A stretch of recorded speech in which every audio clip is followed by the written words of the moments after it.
We always hope that the audience comes and feels empowered for themselves to walk out their life with agency, but also know that you're going to leave laughing at something that you saw in that show. It's not just a coincidence that, Max Martin pop songs and William Shakespeare go so well together and to create this musical, because what is William Shakespeare other than the pop writer of his time? Mm-hmm. They didn't have pop music back then, but they had theater, which was the forum for popular culture.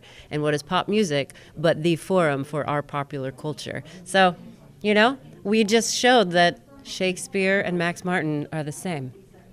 Yeah, and Juliet is the greatest, funnest show that you're ever going to see ever in your lifetime. We have the luxury of singing Max Martin songs, which is all songs that you know already. Well, what I love about the show is that they kind of have created this amazing meld of the modernism, and also they have a lot of nods to like the original Shakespearean era and the original Romeo and Juliet. There's so many really wonderful moments in the show that if you're really watching, like, you can really pick them out. The thing that kind of really led me to this project is the music.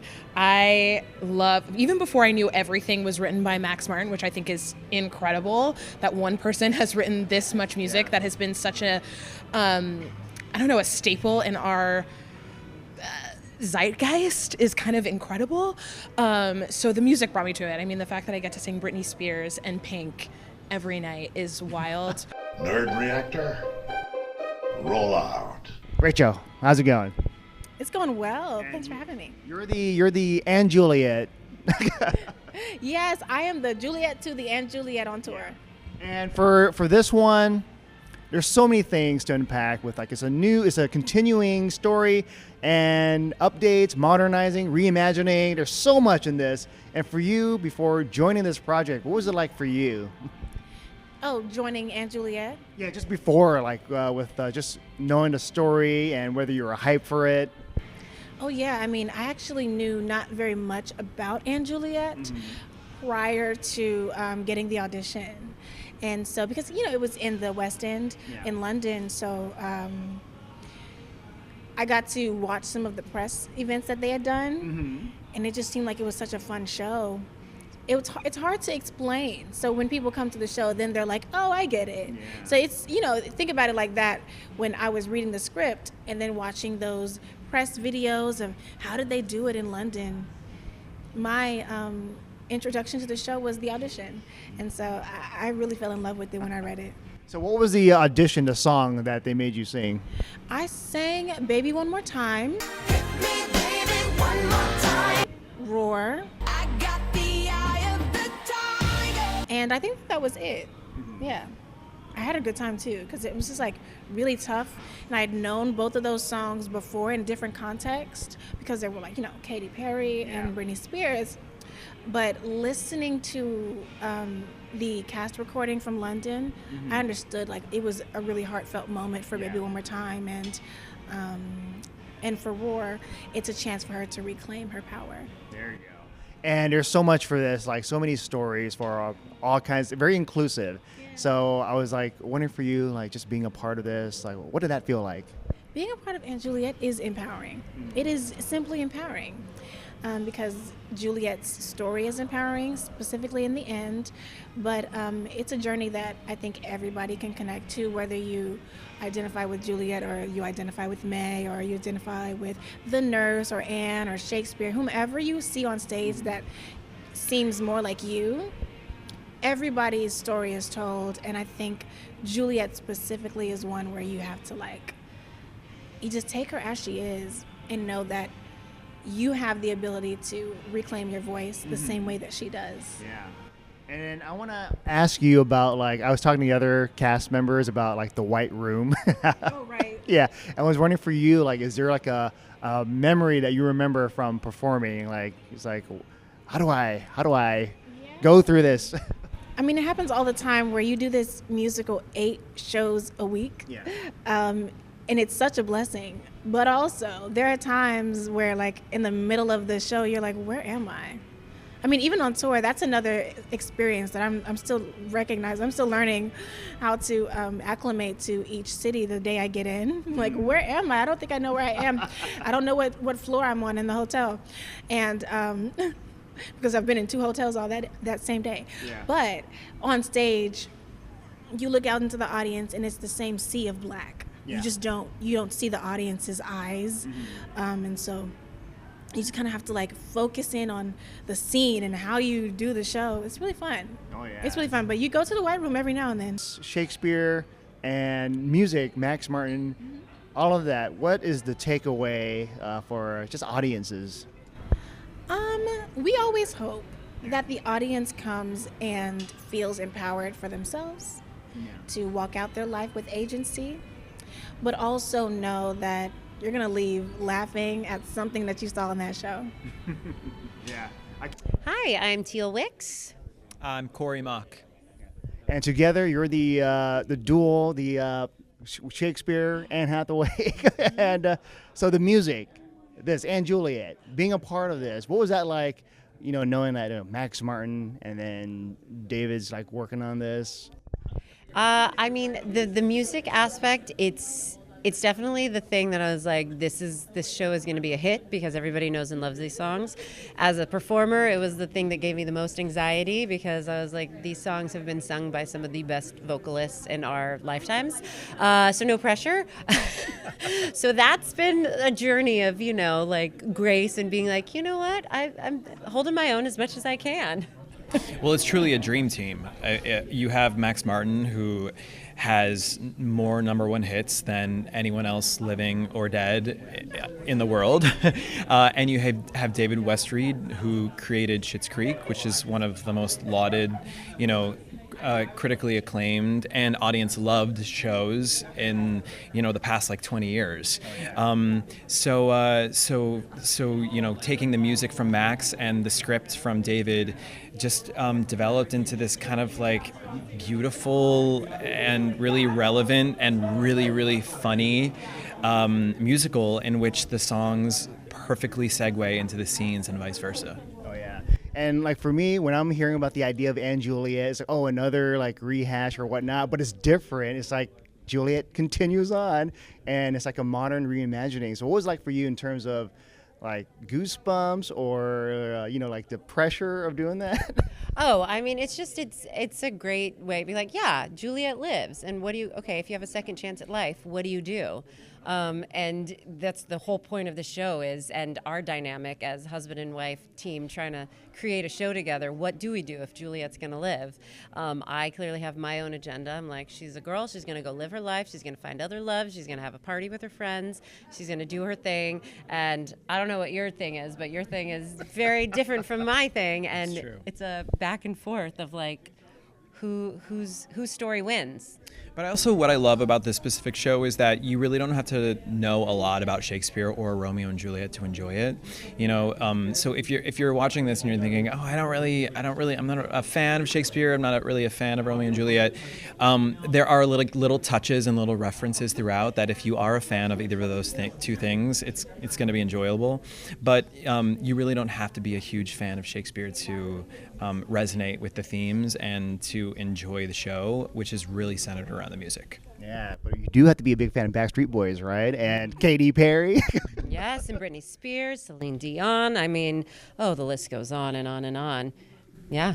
Yeah, they were kind of brilliant in creating the show because they kind of gave each character kind of like a pop star to like reflect off of, and Juliet is very much a Britney Spears archetype, and Shakespeare is very much in the Backstreet Boys vein. Oh yeah. What's funny is, I mean, like, songs are verse and Shakespeare's writing is verse. So it's, as we sing, it's not just a coincidence that, Max Martin pop songs and William Shakespeare go so well together and to create this musical, because what is William Shakespeare other than the pop writer of his time? They didn't have pop music back then, but they had theater, which was the forum for popular culture. And what is pop music but the forum for our popular culture? So, we just showed that Shakespeare and Max Martin are the same.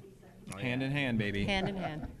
And last question for you guys, because you've been performing for a bit, right? And I was wondering if there's like ever moments where like the most, there's a term for it. I forgot what the term was, but like accidents that's happening, but you save it.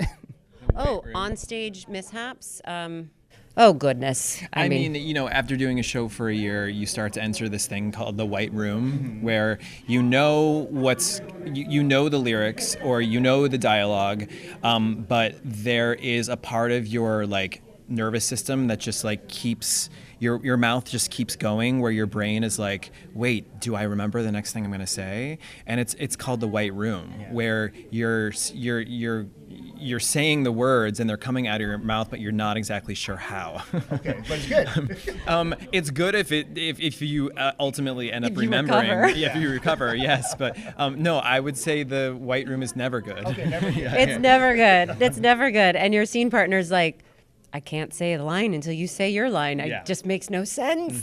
We've had very few of those. I think you know we've been in this business a long time, and we are the mom and dad of the show. We are of the cast at least. So, but you know it happens to everybody, no matter the age. Yeah. What has been fun, we've had a few moments where various people have had to improv in a scene because an entrance or a moment that was supposed to change the scene couldn't happen, and so we had one of those recently where there were 4 of us on stage just trying to improv lines which have underscoring, so you have to stay in time because there's a timing thing, and we're basically saying our missing characters' lines without giving away too much.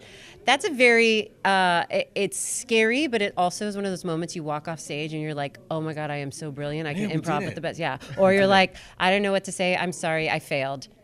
You know, the worst you could do is be like, just leave the stage. that would be the worst. But yeah, the show's got to go on. Hi, my name is Nick Drake, and I play May. All right. So, yes, and Juliet, so many things to unpack here. Continuation, reimagining, moderating the story, and just Paris? Yeah, literally. Yeah, and Juliet is the greatest, funnest show that you're ever going to see ever in your lifetime. We have the luxury of singing Max Martin songs, which is all songs that you know already. Songs that you play in your shower, songs you play in your car, songs you dance to at your parties with your friends. And we get to do it in a storytelling vibe, and we get to do it with the Romeo and Juliet play by William Shakespeare. But this time we don't have Romeo, which is a great thing because Juliet gets to live out her best girl dreams and brings me her best friend, and we get into a lot of trouble in Paris.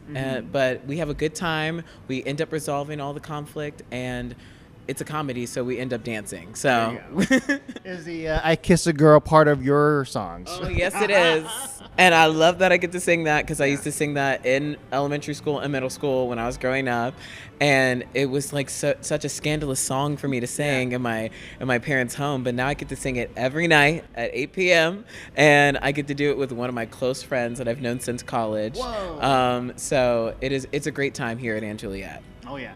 And with so many songs, right? Like when you're first, like before even joining this, what was it like for you? Like just being flabbergasted, like having your mind blown? Yeah, so I saw Aunt Juliet in London, and I saw the only production that they did that was a concert version.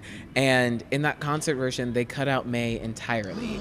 And even before that, I was always intrigued by the show. I was like, oh my God, this seems like such a cool concept. And Arun, who played it on the West End, I was like, a black queer person doing this is everything I need to do and more.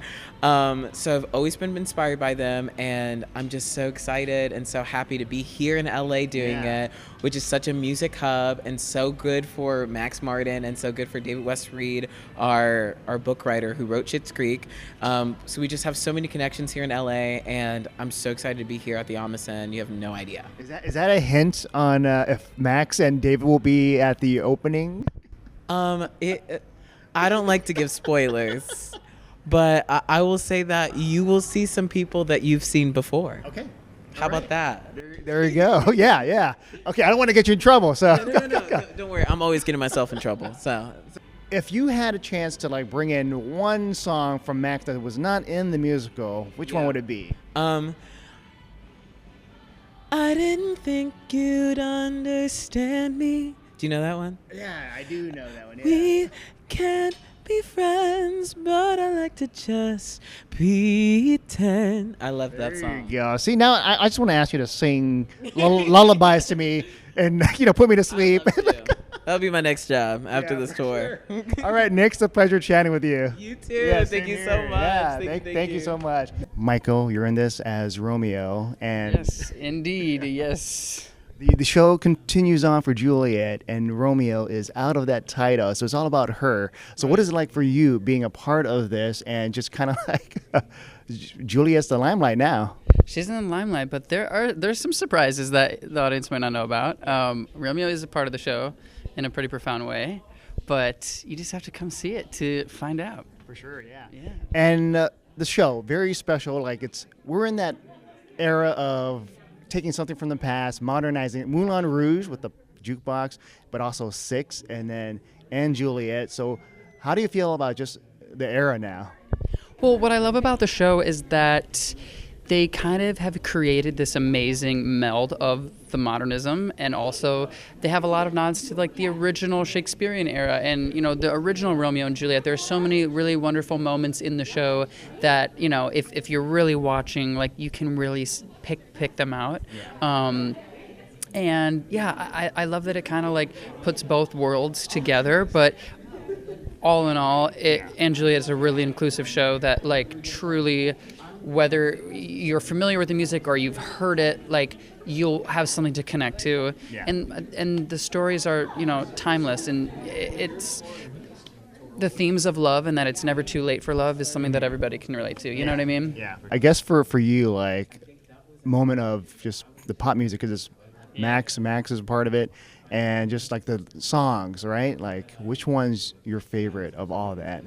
Probably Domino, honestly. I mean, I love Celine Dion too. I love I Want, and I love I Want It That Way too. But I think Domino is in the show. It's like the very first like number that kind of kicks off the show. It's upbeat, it's fun, it's a party, and I don't know, but I get emotional during it every time just because I'm like, it's so good, it's so good. So yeah, that's my favorite. Hi, my name is Catherine K. Allison. I play Angelique, aka the nurse in Juliet. Oh, yeah. And for you, joining on the project, what was that like? Oh, it's amazing. The thing that kind of really led me to this project is the music. I love, even before I knew everything was written by Max Martin, which I think is incredible, that one person has written this much music that has been such a, a staple in our zeitgeist is kind of incredible. So the music brought me to it. I mean, the fact that I get to sing Britney Spears and Pink every night is wild. I mean, with my little allowance that I got as a kid, Pink, her first debut album is the first album I ever purchased with my own money. So it's just really a full circle experience. And you got the pink look already. And I got the pink look, I just had to bring it for LA, you know what I mean? Oh, yeah. Yeah. And for this, because your character also has a story, like something about, I feel like it can resonate with anyone in terms of just like you can fall in love anytime, right? Yes. Angelique is really great because they gave the nurse a backstory. So obviously in the original play, you just meet her when she's with Juliet, but you get to learn about her life beforehand, and she gets to find love, and a new love, or I guess I should say an old flame comes back into her life that she didn't think she'd ever see again. And, that's something I resonate with. I might have not found the love of my life yet, but it can always happen at any time, and I think that's something our audiences enjoy. Because you've been performing this for a bit, right? Yeah, I think we've hit like 350 shows. Yeah, it's crazy. So, I guess there's a term, what is it, the white room? Oh, yes. I have seen it. I have seen the white room. Yeah. When you get to 150, 200, sometimes your brain just for some reason forgets where you are, and there is one that I have had with Rachel and Nick. It's a scene that there's just the three of us, and I did forget what my lines were, and so I just tried to make up something in the moment that I thought would fit, and it did a little bit. There you go. It's not part of the song, right? It's like dialogue? Yeah, dialogue. Thank God. That's not how the song goes. Yeah. Oh my gosh. Yeah, that would be hard. Yeah. But all right, Kay, it's a pleasure chatting with you. Yes, you as well. Thank you so much.